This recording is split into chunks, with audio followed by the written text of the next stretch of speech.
Samahan niyo naman ako sa biyahe natin bilang angkas rider. 6 AM na nga ng umaga. At nagdadalawang isip ako kung bumabiyahe ba na araw ng botohan ngayon. Kaya napag-isip ko na bumiyahe na nga din. Gawa na meron akong babayaran na motor. Kaya nakapag-decide ako na bumiyahe ngayong araw na to. Pero saglit na ako babiyahe dahil nga bumoto ako mamaya. Kaya samahan niyo ako sa biyahe natin ngayong oras na to. At sa mga oras na yan, may pumasok na booking. Long ride to. Mula Poblacion hanggang Carmona. Kaya napapaisip ako kung kunin ko ba to. Pero sige, kukunin ko na to. Sayang din naman kasi. Para isang bagsakan na lang. Kaya sa mga oras na yan, hinihintay ko na si ma'am na dumating.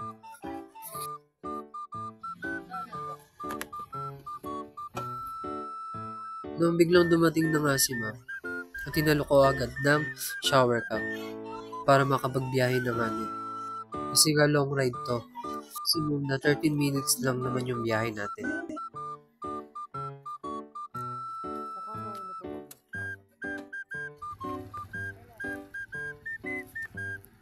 Papasakay na nga si ma'am sa mga oras na yun. At babiyahe na nga kami.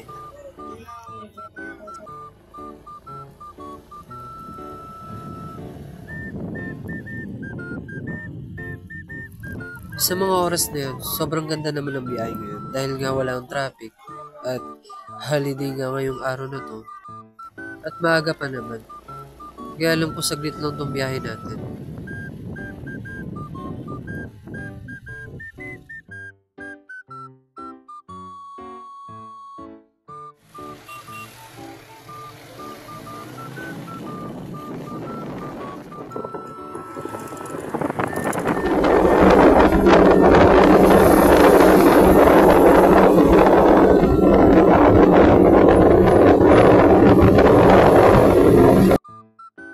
Sa mga oras na yan, malapit na kami sa drop-off location.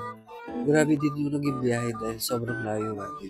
Dahil buti na lang walang traffic dahil siguro walang kasing pasok kaya walang traffic din talaga. Kaya sa mga oras na yan, malapit na bumaba si ma'am. Nandito na kami sa drop-off location. Kaya bumaba agad si ma'am. Kaya eto, binayaran na ako ni ma'am. At kinuha ko na nga din yung helmet. At ito nga yung first booking natin.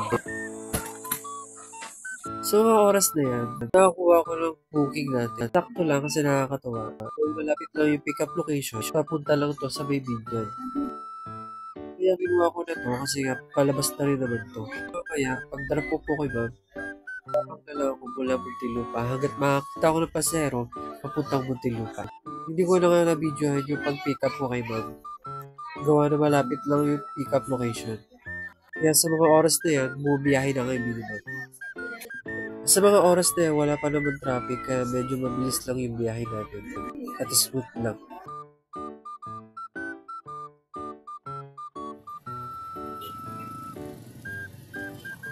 At sa mga oras na yan, malapit na kami sa drop-off location ni ma'am. Sakto lang na hindi ko na-video yung pag-drop-off ko kay ma'am. Ito na nga yung pangalawa nating booking. At sa mga oras na yan, gumangapang na tayo pa Muntinlupa. At nagbabaka sakali na meron tayong pasahero na makuha. Tsaga-tsaga lang at makakakuha din tayo ng booking.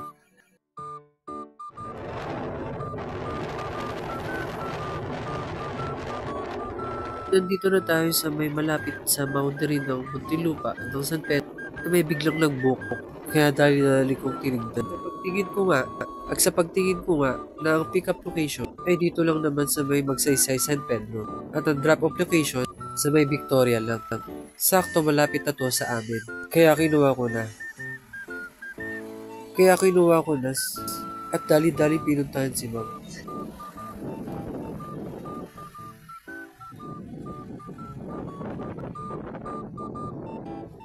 At nandito na ako sa pick-up location, kaya dali-dali ko nang tinawag si ma'am.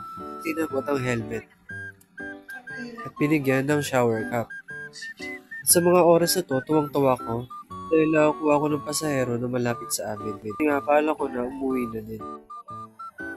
After ko nga bumoto kanina, nagpahinga ako ng konti. At dahil nga umuulan din naman kanina, at sobrang mainit din ng panahon. Sa mga oras na to, Bumalik ako sa biyahe. 7 na ng gabi dyan. Kaso biglang bumuhos yung ulan. Kaya ito, napapangiti na lang. Dahil nga lakas na ng ulan sa mga oras na yun. Pero nakakuha na ako ng booking ko. Papunta naman ng North. Nababa ko naman si ma'am. Sa mga oras na yun, nag-decide ako na umuwi na lang dahil baka lumakas pa yung ulan. Kaso may biglang pumasok na booking. Malapit lang naman ito, kaya kinuha ko na rin. Kasi tupitila naman yung ulan. Kaya dali-dali ko na pinuntahan si ma'am.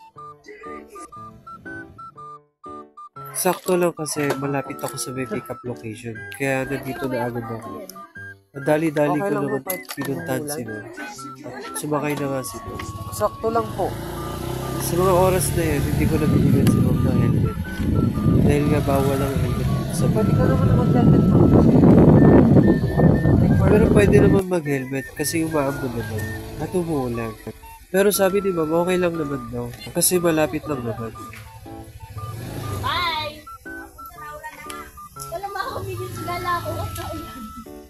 Sa mga oras na yan, wala nang makakapigil kay ma'am kahit umuulan pa. Joke lang ma'am, kung mapapanood mo tong video na to, kaya pinapatuloy ko na ang pagbiyahe dahil medyo umaambon na nga at baka naman lumakas yung ulan. At nung nakalabas na kami sa main, binigay ko na agad kay ma'am ng helmet. Kaya pinagpatuloy namin.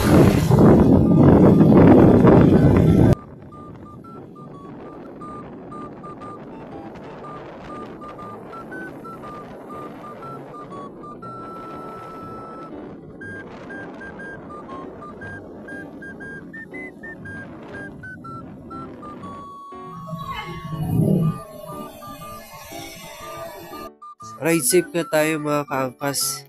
Gawa na madulas ang daanan. Di bali na mabagal ang biyahe natin, basta lagi tayong nag-iingat.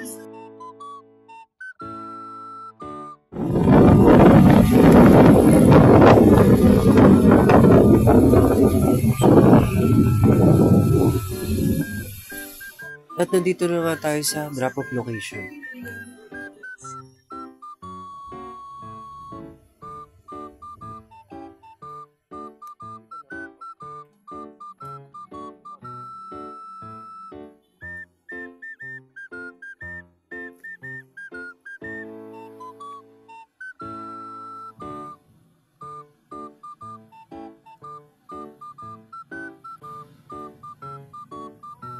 Wala na nga babayaran si ma'am dahil nga nasa angkas wallet na siya. Kaya hanggang dito na lang yung video ko. Kung nagustuhan yung video ko, pa-like and pa-share na lang. At follow nyo na rin ako para marami pa tayong video na magawa. Salamat po, hanggang dito na lang. Ride safe po!